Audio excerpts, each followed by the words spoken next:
Which of the following represents the most important capabilities of learner to be assessed in mathematics? निम्नलिखित में से क्या गणित में आंके जाने वाले विद्यार्थियों की सबसे महत्वपूर्ण क्षमताओं को निरूपित करता है, ये हमें बताना है। तो पहला ऑप्शन है ability to use abstraction to perceive relationships, ये सही है। क्यों? ये कह रहा है संबंधों को समझने के लिए अमूर्तता का उपयोग करने की दक्षता होनी चाहिए, ठीक है ना। तो ये हमारे पास है, सबसे महत्वपूर्ण क्षमताओं को निरूपित करता है। तो जो अमूर्तता होती है, अब्स्ट्रैक्शन होता है, जो एक बेसिक पार्ट होता है, तो ये हमारा सही हो जाएगा।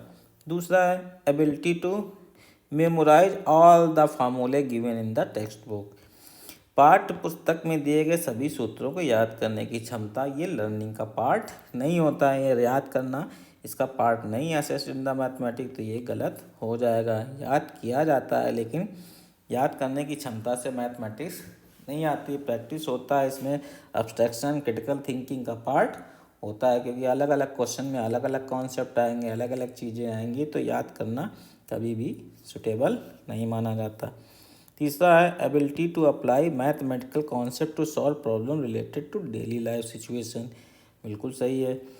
दैनिक जीवन की परिस्थितियों से संबंधित समस्याओं को हल करने के लिए गणितीय अवधारणाओं का अनुप्रयोग करने की दक्षता होती है। तो इससे क्या होते हैं, अप्लाई करना सीखते हैं, बेसिक कॉन्सेप्ट को समझते हैं, और रियल लाइफ सिचुएशन से धीरे धीरे वो क्या करते हैं, कठोर परिस्थितियों को भी हल कर सकते हैं। तो ये उसका एक बेसिक पार्ट होता है, तो ये भी सही हो जाएगा।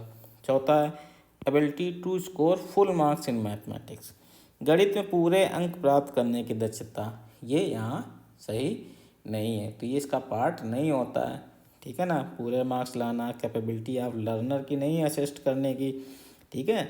तो यहाँ पे हमारे पास ये भी पूर्ण रूप से सही नहीं होगा, तो आंसर होना चाहिए ए और सी, यानी कि ऑप्शन थर्ड, ये करेक्ट आंसर होना चाहिए।